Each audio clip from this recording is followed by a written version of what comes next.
Donc aujourd'hui, je voudrais vous parler de quelque chose qui est souvent discuté sur les marchés financiers, souvent discuté entre les économistes des banques, des grandes sociétés d'investissement, qui est le lien entre la pente de la courbe des taux d'intérêt, je vais définir tout de suite, et la croissance future.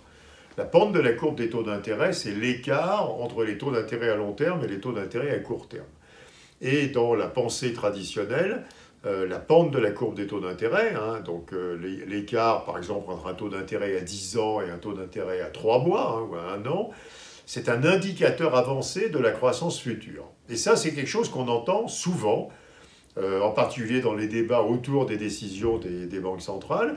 Beaucoup d'économistes disent « Ouh là là, ça va mal, les taux d'intérêt à long terme sont très bas par rapport aux taux d'intérêt à court terme. » On dit que la pente de la courbe des taux s'est aplatie, il n'y a plus de différence entre les taux longs et les taux courts, ou même les taux d'intérêt à long terme sont plus bas que les taux d'intérêt à long terme. On dit que la courbe des taux d'intérêt s'est inversée. Ça veut dire qu'on va avoir une récession. Et donc c'est quelque chose qu'on entend tous les jours sur les marchés financiers, qu'un niveau bas des taux d'intérêt à long terme par rapport aux taux d'intérêt à court terme, ça annonce une récession dans le futur. Donc si je peux faire un dessin, on s'attend à ça, c'est-à-dire que ça, c'est la croissance de l'économie, donc elle monte ou elle descend, et on s'attend à ce que avant, ce que vous avez en pointillé, c'est l'écart entre le taux d'intérêt long et le taux d'intérêt court, et que ça, quand on a un taux long qui est élevé par rapport au taux d'intérêt à court terme, c'est qu'on va avoir de la croissance, et quand on a un taux d'intérêt à long terme qui est bas par rapport au taux d'intérêt à court terme, c'est que, en général, on dit 2 ans plus tard, on va avoir une récession. Et on entend ça tous les jours sur les marchés financiers, dans les médias. Oulala, regardez, les taux d'intérêt sont bas, c'est très mauvaise nouvelle, il y a une récession qui vient, il faut faire attention. Il faut voir que depuis 1990, ceci ne marche absolument plus.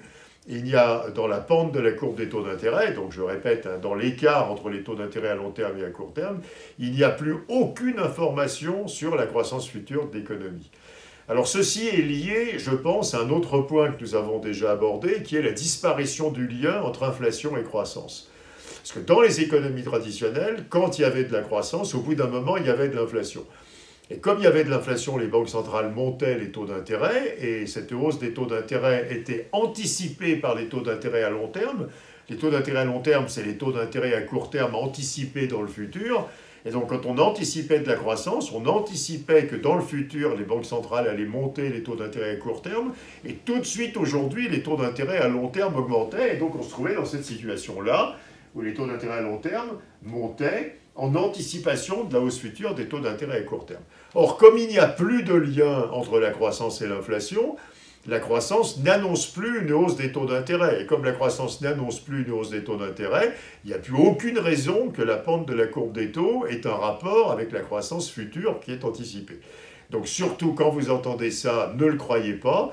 On peut avoir des taux d'intérêt à long terme extrêmement bas, ce qui est bon pour la croissance, ce qui est bon pour l'investissement, ce qui est bon pour la transition énergétique, sans que ça soit absolument pas un signe annonciateur d'une récession qui se déclencherait dans le futur. Ce lien entre pente de la courbe des taux et croissance future a complètement disparu depuis les années 1990.